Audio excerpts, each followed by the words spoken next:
At siya po napakadami na naman pong dala dito sa amin. Ayan po.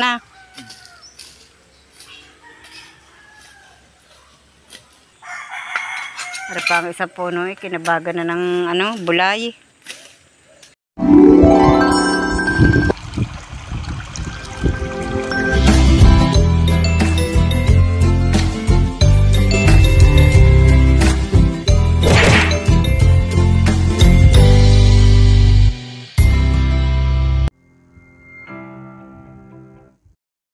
Magandang umaga po mga kabras up. Panibagong araw naman po ng ating vlog. At ngayon po si Aris naririto.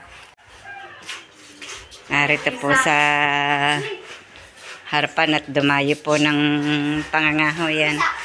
Ipinakuha na po ni Tatay Roman yung kahoy po din sa baba namin, yung lagi ko po pinapakita sa inyo. At ari na po ang ipinasibak. At hati na po kami sa kahoy.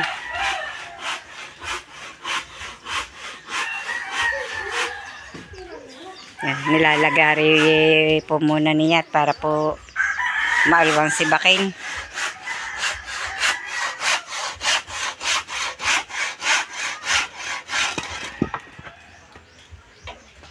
Putol na. Lalagari mo lahat yan.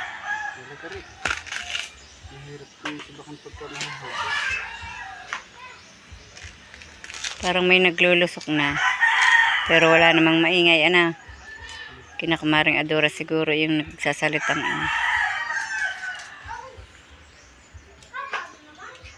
yun pagka ko ipunin mo yung balat na yun at yun pampalingas.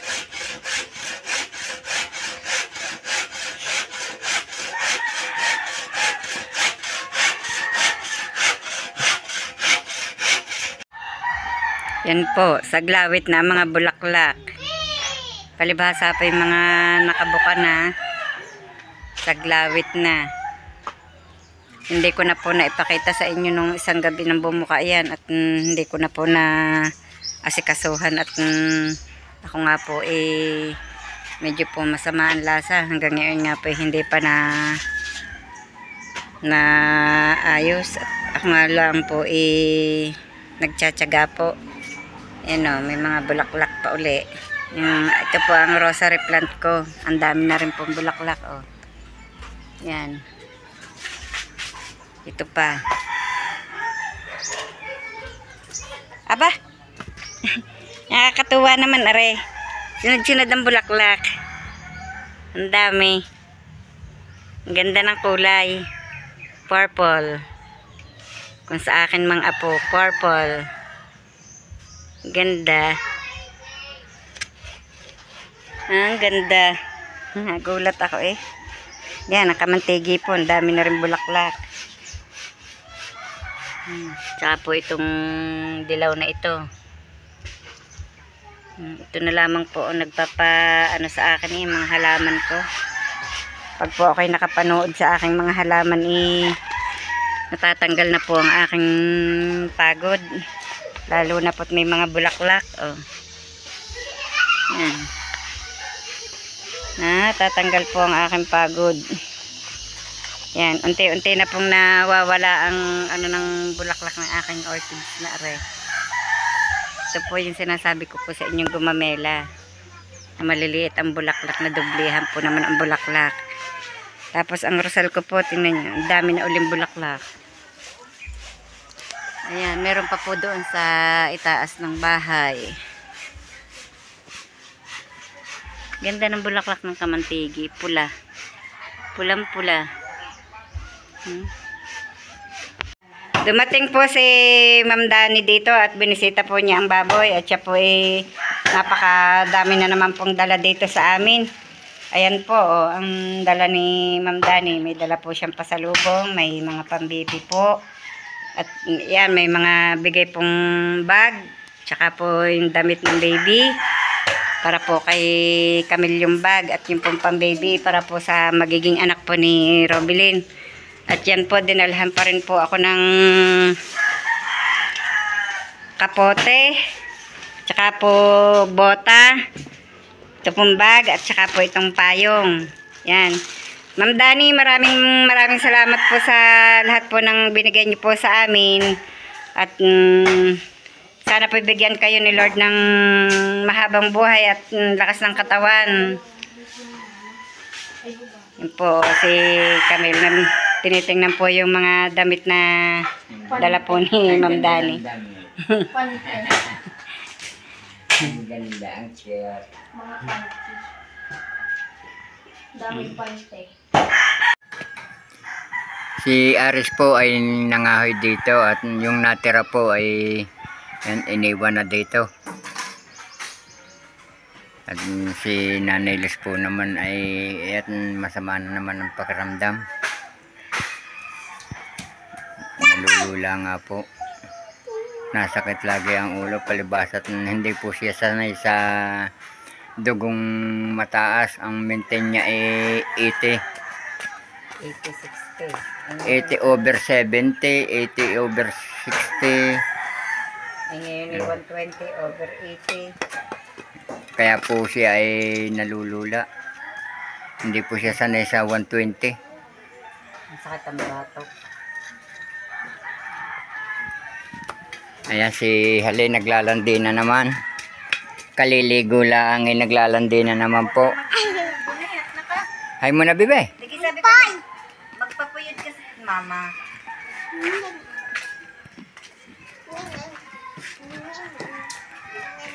Ang dami ng bulaklak ng ating At ako nga po ay baka hindi muna ako umahon doon sa trabaho. At wala pong pagka umigi na po ang pagkaramdam ni Nanay Los ay ako po ay patapal naman ako kay Ka Gloria. aahon din para makatrabaho. Sayang ang araw. Ang ganda po ng panahon, oh. Mainit. Mamaya may ulan na ulit.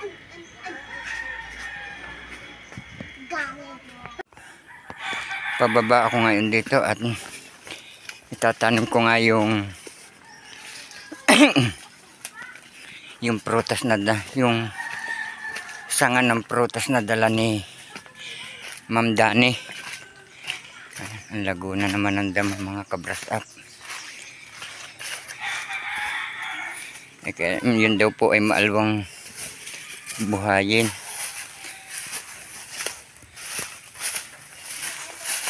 Dito ko nalaan siya itatanim. Ito po yung dala ni Ma'am Dani na ito daw ay ma-vitamins ang bunga nito. Kaya dito ko nalaan itatanim. Bubunutan ko muna lang siya ng damo bago ko itanim para kita agad.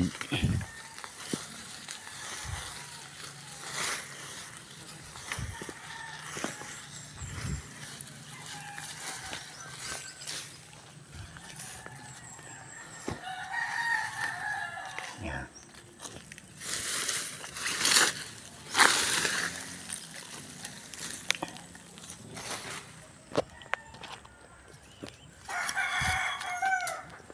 Pag ito'y nalinis, naalis ko ang damo saka ko tatanim para kita agad.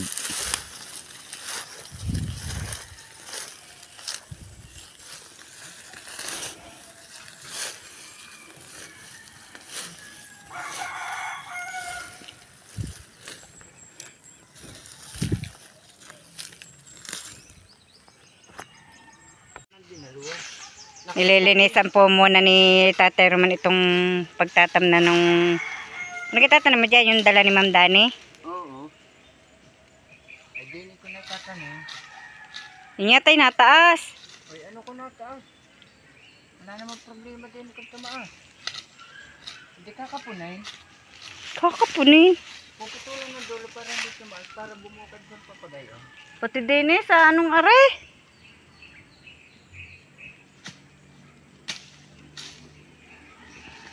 Malalaki na ang luya ni Makoy. Yan ba'y naabunuhan na kaya?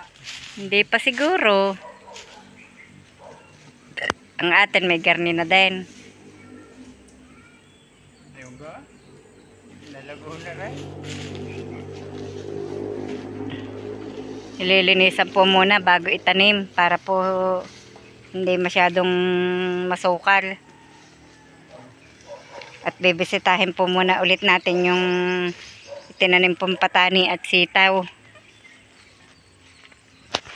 Ayan. Nasa ibabaw na po ang patani, oh. Nakagapang na po sa ibabaw ng balag. Ang bilis. Ang bilis ng kagapang. Ay, yung isang yun, hindi pa nagtaas. Kabrush up. Yung nasa puno ng ipil. Ano mong pataas. Ay, kulang ang balag na aray sa pataning aray. Now.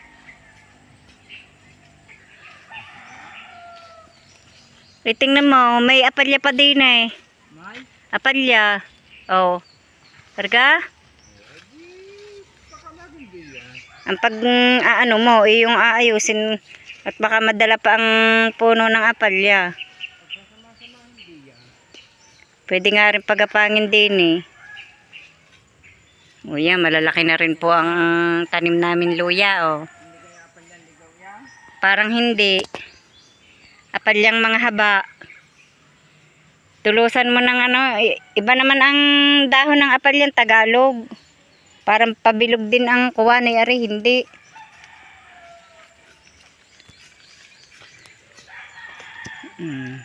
Nasa ibabaw na ng balag. Ang bilis lumago ng patani. Yan ang ube. Suluyan na din po yung itinanim ni Tatay Roman.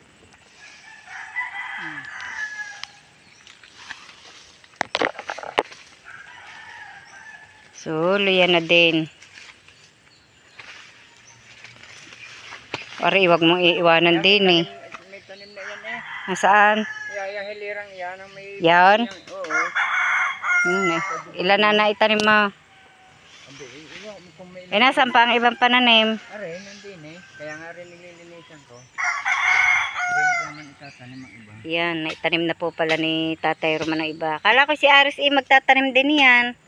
Hindi, ewan ko. Ba't hindi nagdala? Yan, naitanim na po Ma'am Lore ni Tatay Roman ang inyo pong Lore. Ma'am Dani. Yung pong dala ninyong pananim. Anong tawag di yan? Arisola cherry. Yeah, Cherry. Abo. Nakakatuwa naman ang sitaw. Pera bati. Tingnan niyo po naman.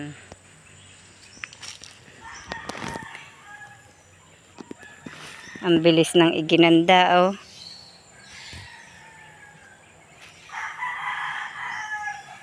Ako may pinunladoong siling berde.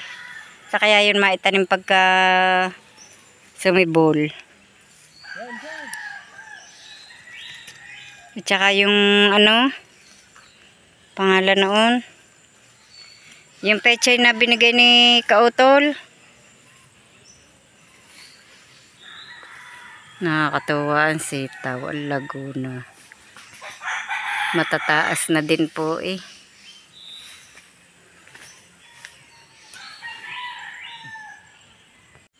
Tingnan niyo po naman yung aking isang inahin. Dito po dumayo ng paglimlim. Kaya po pala ako'y hanap ng hanap. Ay di po pala naririnig. Sa pinag-alisan po ng puno ng niyog. Ang ganda naman po ang kanyang napagtayuan. Oh, nasa loob. Nasa loob. Kaya lai parang nababasa din. Kala ko'y ahas yun eh. Palay may uling.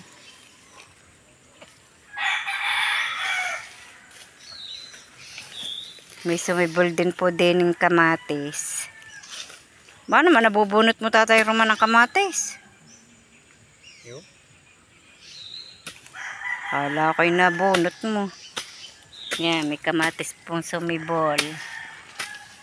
Doon po siguro sa ilalim namin maraming sisibol dahil po yung pong mga batong sinasabog ko doon. Sinasabog ko po at para ikako kung sumibol nga. Hindi doon mawawalan doon ng sisibol na kalabasa. Maluang-luang na po ang dapat may tulos yan eh. Ay mayasak dyan ni Makoy. Kahit yung mga dulong yan ng wanang Taiwanak. Yung mga sanga-sangang yan.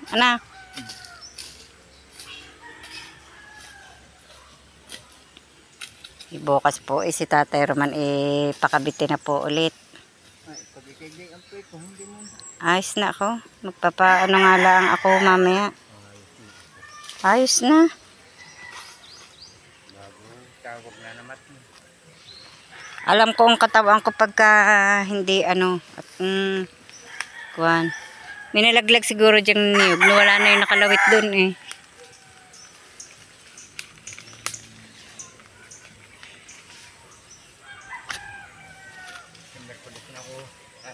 Sasabay na ako kay Alvin.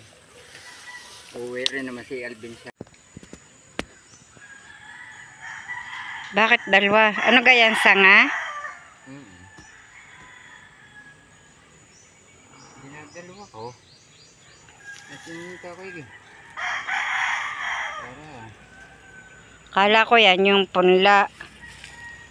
Sanga.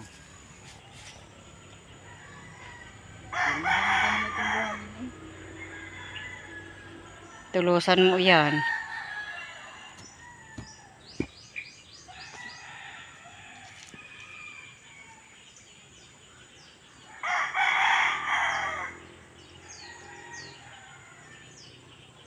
Ba't ang lalapit?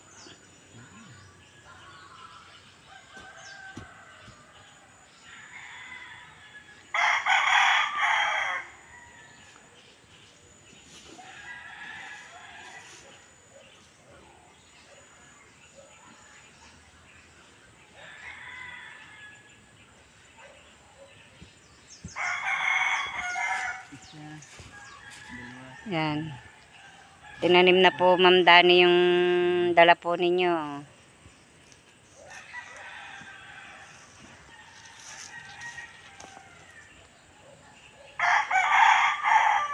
Arzola berry.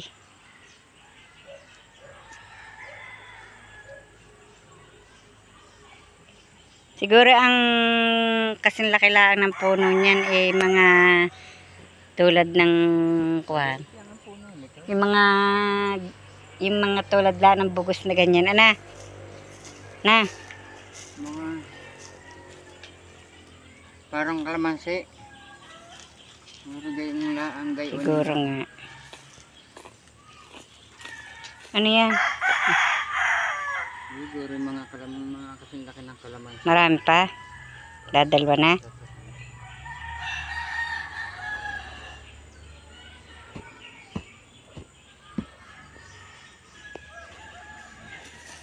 Ito pong itinatanim ni Tatay Roman galing pa pong 13.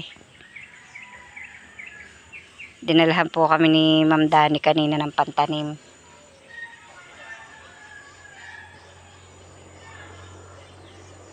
Ito naman, pag nabuhat, pwede mo naman pababain ito kung halimbawang nataas.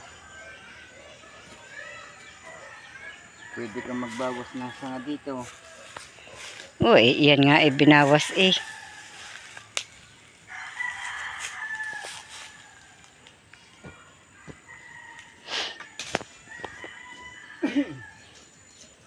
Kahit tigi-tigi sa laang natulo sa ilagay mo. Para lang makitang may hindi mayagsak. Kukuha po muna ng pantulo si Tatay Roman para po aring kanyang itinanim hindi po aray kahit aring garne hindi po mayapakan dahil hindi naman po kami lang ang gala dito. Minsan po may nadaang iba.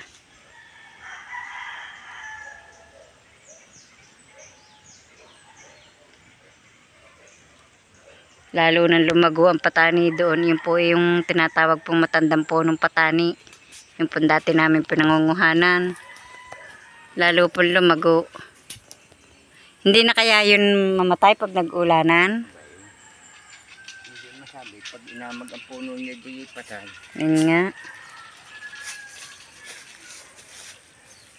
Dapat inaalsa ng kanlong. Tara mo.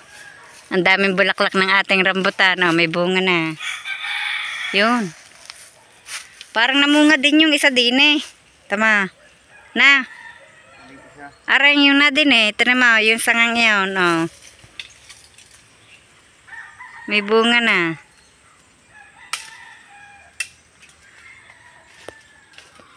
Ang dami rin na binulaklak eh.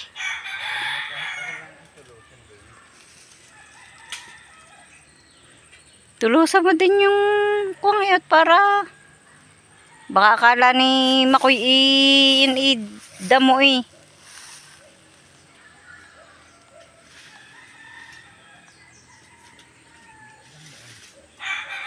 Ari pa, kadamay.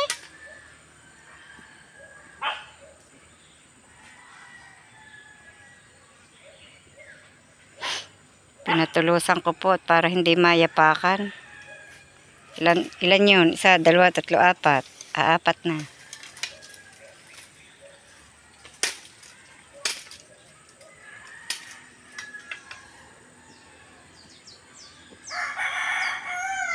Para may tanda.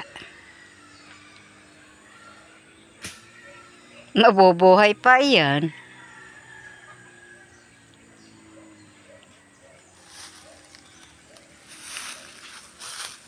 Kadulas tungtungan ng garnin dahon. Oh.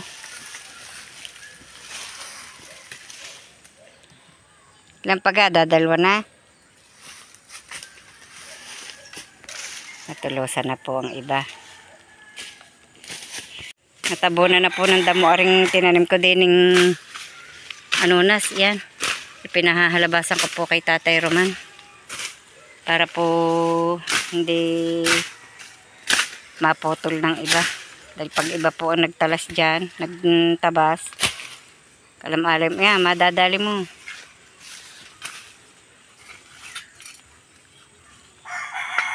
Para pang isang puno eh, kinabagan na ng bulay. Bote.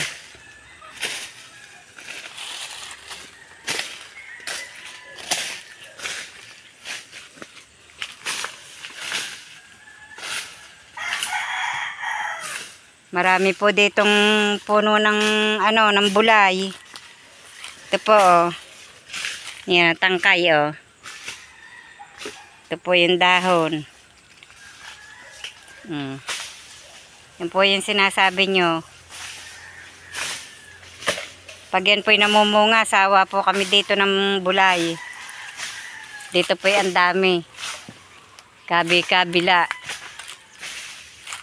Hindi na po kami nagtatanim. Dahil po yung dati pong tanim namin, di namumunga. Pag po natutuyo yung hindi namin maabot na bunga, yun na po ang nasibol. Nananalsik na po at yun na po ang nasibol. Kaya hindi na po kami nagtatanim. Eh, ang dami naman po. Oh, yan oh. Ang dami po ng naggapangan oh. Mga bulay. Meron pa po sa puno ng kalamyas. Ano yan? Yung isa doon, hawani din. Yan, katabi ng saging.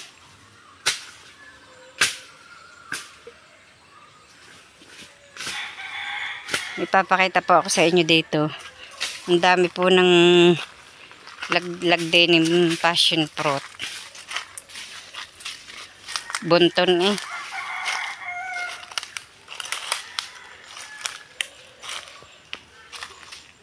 Yan po oh. Kalat.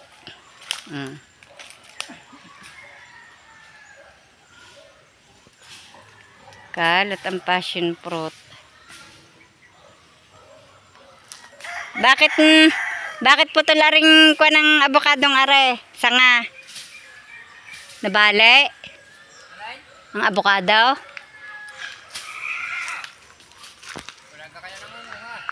Wala. Ay, ariga ka. Daming bunga. Hindi pa nga naiipapanguha. Ari ka konti ang bunga ng isang punong are. Yun ang madami yung nasa taas na yun. Pagka ako'y maipapanguha na are.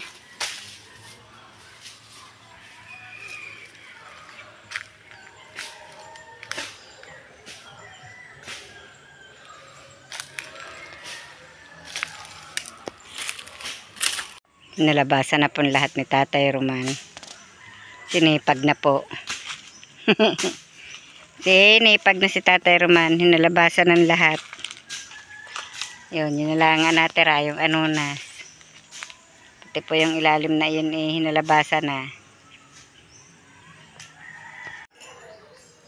Si nanay po ay nakagaling ng ibaba at nagpagamot po doon sa albularyo. Ang sabi nga ay high blood nga. Kaya nagutom po si Nanay Los. Nagme-merienda po siya nung makarating. Merienda na po kayo. Nagutom po eh. Baka naman awa po naman ng Diyos pag gayon natapala na mag-iiba-iba na ang pakiramdam. Hindi ko po painumin ng basta gamot sa lula na wala resita ang doktor at mahirap po. At maraming salamat po sa patuloy niyong pagsubaybay hanggang sa dulo ng aming vlog. At saan man po kayo naroon, mag-iingat po kayo palagi. Bye-bye and God bless.